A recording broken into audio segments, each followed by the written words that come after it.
Above shows how the country is interconnected with other countries. As we go through the video, you will learn about the implications of this interconnection on the Philippine economy. By the end of the video, you are expected to partially master the concepts of globalization, able to identify its manifestations and implications. So, what is globalization? Globalization refers to the increasing integration of the global economy marked by easier inflow and outflow of goods and services, financial capital, and labor among countries. This increased interdependence of economic activities was made possible by the rise of the internet as well as advances in transportation and telecommunications. In short, globalization is the integration of economies caused by the advancement of transportation and communication. Globalization was divided into three phases: the Globalization 1.0, Globalization 2.0, and Globalization 3.0. Globalization 1.0 was from 1492 with the voyage of Christopher Columbus to the New World and countries with later European voyages of exploration that eventually made possible the formation of Europe's colonial empires until 1800.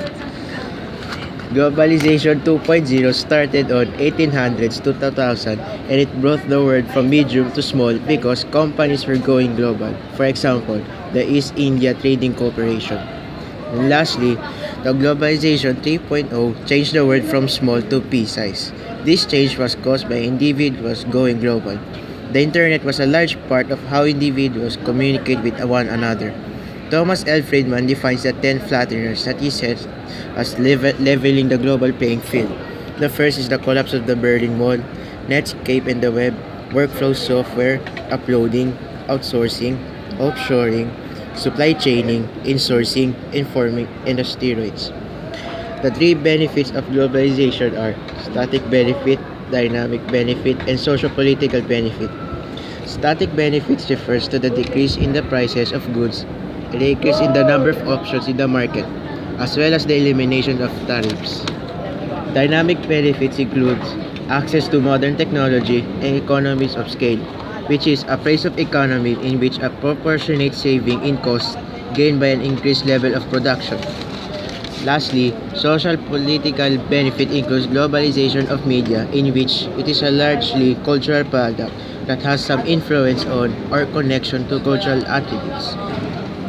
The characteristics of globalization are liberalization, which is the freedom to establish any establishments in any economies, free trade, the elimination of tariffs, globalization of economic activities, the coordination of different economies, connectivity, where there is a smooth transmission of literature, culture, and knowledge, borderless globe, composite process, multidimensional, and top-down.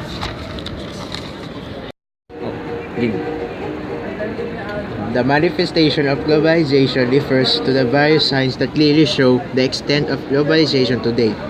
There are opposing views on the effects of globalization. These implications are on economy.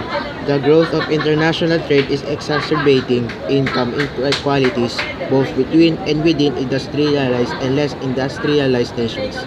It widens the gap between rich and poor countries. On political aspect, the countries tend to depend on other countries. And on social and cultural aspect, the cultural uniqueness is lost in favor of homogenization, which means increasing similarity. People, practices, and cultures are becoming more and more alike across the world. Technology, especially the World Wide Web, plays a crucial role in this so-called homogenization. One example is the Korean artist Psy and his song entitled Gangnam Style, which has 2.7 billion views and made internationally famous thanks to YouTube. Conversely, globalization can create new opportunities, new ideas, and open new markets that an entrepreneur may have not had in their home country. The positive efforts of globalization include more access to capital flows, technology, human capital, cheaper imports, and larger export markets, weakening the influence of the state and strengthening the power of global institutions. It allows businesses in less industrialized countries to become part of international production networks and supply chains. Before we end the video, let me summarize on what globalization is. Globalization is the integration of economies having three phases, which is 1.0, 2.0, 3.0, as three benefits which are static, dynamic, and social-cultural benefit. And it also has implications which are economic, political, and social-cultural implications. It is very important to learn about globalization so that we can be more knowledgeable in what is happening throughout the world. Understanding globalization provides us with the tools necessary to become more productive members of our country. Thank you, and I hope you enjoyed the video.